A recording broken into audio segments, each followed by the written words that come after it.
Breaking news से आपको update करेंगे। मोहम्मद हफीज ने पीसीबी की टेक्निकल कमेटी से इस्तीफा दे दिया है। जी हां, मोहम्मद हफीज ने आज कुछ ही देर पहले अब से एक ट्वीट किया, जिसमें पहले मैं आपको ये बता दूं कि उन्होंने अपने ट्वीट में क्या लिखा, फिर हम इस पे डिटेल में बात करेंगे कि उन्होंने ये इस्तीफा क्यों दिया। आप वीडियो एंड तक जरूर देखिएगा। तो मोहम्मद हफीज ने ये लिखा, I decided to leave Pakistan cricket technical committee. I served as honorary member. I would like to thank Zaka Ashraf Saab for giving me this opportunity. I am always available whenever Zaka Ashraf Saab need my honest suggestions for Pakistan cricket. My best wishes for Pakistan cricket as always. Pakistan जिंदाबाद। तो ये कहना है जी मोहम्मद हफीज का, जिन्होंने PCB technical committee से अपने आप को अलग कर लिया है, वो भी उस टाइम पे जब पाकिस्तान क्रिकेट टीम का स्क्वाड अनाउंस होना था वर्ल्ड कप 2023 के लिए, अब से कुछ घंटों बाद। ये वो वर्ल्ड कप का स्क्वाड है जो आज से 2 दिन पहले यानी मंगल के दिन, ट्यूसडे को अनाउंस होना था। लेकिन ये अंदर की कहानी जो है ना पीसीबी की, वो अब खुल के सामने आ रही है कि पीसीबी में चल क्या रहा है। भाई पीसीबी में तो बड़ी पॉलिटिक्स चल रही है, यानी 2 धड़े और 2 ग्रुप्स बने हुए थे। अब मैं पीसीबी टेक्निकल कमेटी के बारे में आपको थोड़ा बता देता हूं कि ये टेक्निकल कमेटी है क्या। ये पीसीबी टेक्निकल कमेटी 2 अगस्त को बनाई गई है, जिसके हेड मुकर्रर किया गया था मिसबाह उल हक को, और 2 उनके साथ और लोग थे जिनमें मोहम्मद हफीज और इंजमाम उल हक थे। यानी आज से एग्जैक्ट अगर हम बात करें तो 51 डेज बिफोर ये टेक्निकल कमेटी बनाई गई, जिसके 3 मेंबर थे, जिसमें से इंजमाम उल हक को बाद में अलग कर लिया गया क्योंकि वो चीफ सिलेक्टर का उन्होंने ओहदा संभाला। और उसके बाद 2 ही मेंबर थे ये पीसीबी टेक्निकल कमेटी के, जिसमें एक हेड थे मिसबाह उल हक और उनके अंडर काम कर रहे थे मोहम्मद हफीज।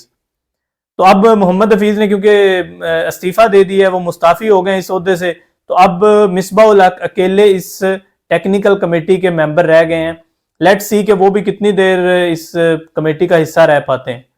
तो इनका काम ये था कि इन्होंने ज्यादा डोमेस्टिक सर्किट पे नजर रखी हुई थी और इन्होंने अपडेट करना होता था पीसीबी के चेयरमैन को और सिलेक्शन कमेटी को कि ये हमारे जो प्लेयर्स हैं ना, ये अंडर जो 19 और जितना भी डोमेस्टिक सर्किट है उसमें परफॉर्म कर रहे हैं, और इनको आप जो है ना टीम में रिकमेंडेशन देनी होती थी इन्होंने अपनी। तो बताया ये जा रहा है कि पीसीबी में 2 किस्म के ग्रुप्स पाए जा रहे थे सिलेक्शन को लेके। एक ग्रुप था मिसबाह उल हक और मोहम्मद हफीज का, क्योंकि जो टेक्निकल कमेटी के मेंबर थे, और इनका ये मानना था कि इमाद वसीम, सरफराज अहमद, अरशद इकबाल और आमिर जमाल, ये 4 नाम इनकी तरफ से रिकमेंड किए गए थे पीसीबी चेयरमैन ज़का अशरफ साहब को कि आप इन 4 नामों में से मतलब 3 या 4 का ही सिलेक्शन जो है ना वो वर्ल्ड कप में आप लोग जो है ना वो इसको कंसीडर करें। लेकिन दूसरी तरफ जो राय थी वो थी इंजमाम उल हक जो चीफ सिलेक्टर हैं, और मुझे ये सुनने में भी आ रहा है कि बाबर आजम जो है वो भी चीफ सिलेक्टर जो इंजमाम उल हक हैं उनकी राय से उनकी राय जो है ना वो मैच हो रही थी। तो यानी कप्तान और चीफ सिलेक्टर दोनों एक तरफ थे और इन दोनों की राय जो है ना हफीज और मिसबाह उल हक की एक तरफ थी।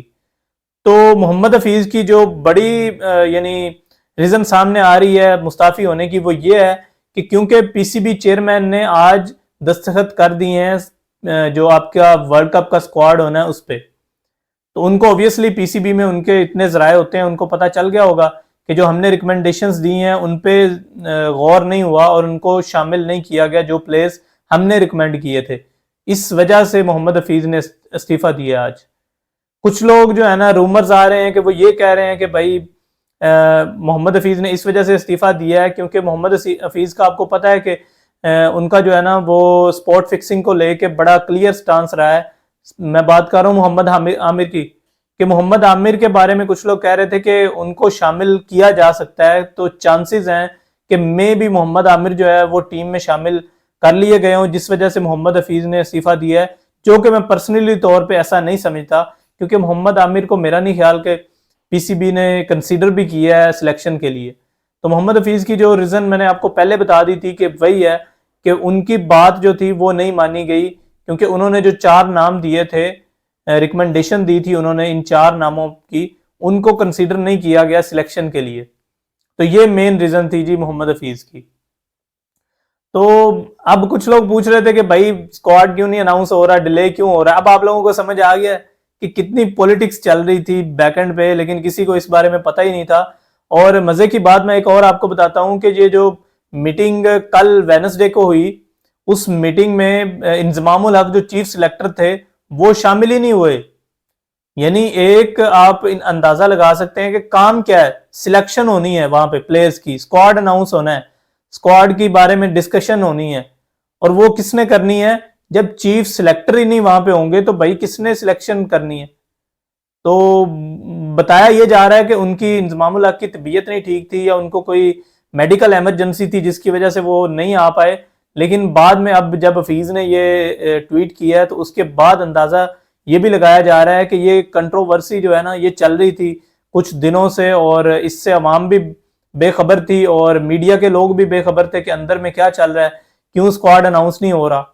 एक हमारे डायरेक्टर साहब हैं जो उधर बैठे हुए हैं जी, मिकी आर्थर साहब, उनकी मुझे समझ नहीं आता कि उनका पीसीबी में रोल क्या है। तो वो जैसे कहते हैं ना कि too many cooks boil a brook, तो ये वो हिसाब है। मतलब ये किसी इंग्लिश में अगर किसी ने ये कोट कही है तो उसने शायद ये पीसीबी के लिए ही कही है। यानी जहां इतने सारे लोग बैठे होंगे डिसीजन मेकिंग में, तो वहां भाई इस तरह के इख्तलाफात सामने आना कोई बड़ी बात नहीं है। मेरे ख्याल से तो ये सिंपल सी इक्वेशन है। यानी आपने अगर टीम सिलेक्ट करनी है तो आपके पास एक कोच, आपके जो हेड कोच हैं, एक आपके कैप्टन, एक पीसीबी चेयरमैन और चौथा बंदा आपका चीफ सिलेक्टर, यानी 4 बंदों के अलावा और 5वां बंदा बिठाने की आपको जरूरत नहीं है। आप डाटा एनालिस्ट को बिठा सकते हैं साथ, ठीक है, 5वां, लेकिन इसके अलावा ये जो आपने एक कमेटी बना दी है, टेक्निकल कमेटी, एक आपने डायरेक्टर मिकी आर्थर जो कि वर्क फ्रॉम होम कर रहा है। कोविड में यार ये सीन चल रहा था कि लोग वर्क फ्रॉम होम करते थे क्योंकि ऑफिस बंद थे। तो एक ये मिकी आर्थर है जो ऑस्ट्रेलिया में उधर एक फ्रेंचाइज उसने संभाली हुई है, उसके भी कोचिंग करते हैं, मतलब उसकी ही कोचिंग वो करते हैं। ये हमारी उन्होंने पार्ट टाइम जॉब रखी हुई है। तो आप अंदाजा लगा सकते हैं कि एक जब आप नलायक बंदा बिठाते हैं ना ऊपर पीसीबी मैनेजमेंट में, जब आपके चेयरमैन ही नलायक हैं, इस तरह के हैं कि वो कोई डिसीजन मेकिंग अच्छी नहीं कर पा रहे, तो तब निचले लेवल पे आके भी इस तरह के इश्यूज सामने आते हैं। यानी 12-13 घंटे पहले, अब सुबह 11:15 बजे, 11:15 पे जुमे के दिन पाकिस्तान का स्क्वाड अनाउंस होना है, और उससे कोई 8-10 घंटे पहले या 12 घंटे पहले एकदम से एक बड़े मेंबर जो है पीसीबी टेक्निकल कमेटी के, मोहम्मद हफीज, उनका मुस्ताफी हो जाना, ये क्या इस चीज पे इफेक्ट नहीं पड़ेगा? जो स्क्वाड अनाउंस होना है उस पर तो नहीं पड़ेगा, लेकिन प्लेयर्स की जो परफॉर्मेंस है और पीसीबी पे जो क्वेश्चंस रेज हो रहे हैं पूरी दुनिया उठा रही है। और उधर इंडिया में जो मजाक उड़ा हुआ है इस टाइम, पाकिस्तान का मजाक उड़ा रहे हैं लोग कि भाई आप तो बड़ा कहते हैं इंडिया को कि ये पॉलिटिक्स को इंटरवीन करते हैं इसमें, क्रिकेट में और खेल में, तो आप लोगों के बीच में यहाँ पे क्या हो रहा है? तो वो भाई सही सवाल उठा रहे हैं, अगर वो उठा रहे हैं तो उठाने बनते हैं ना। अगर पीसीबी में इस तरह के सीन चल रहे हैं तो उनको हाईलाइट होना चाहिए, फिर वो खुद ही जाहिर हो रहे हैं अब। तो खैर, वीडियो का मकसद ये था कि आपको इस न्यूज़ के बारे में जो है ना इन्फॉर्मेशन दी जाए। अगर वीडियो अच्छी लगी है तो वीडियो को लाइक कर दें, चैनल को सब्सक्राइब कर दें। कल वीडियो एक डिटेल्ड आएगी जब स्क्वाड अनाउंस होगा। तो सी यू लेटर।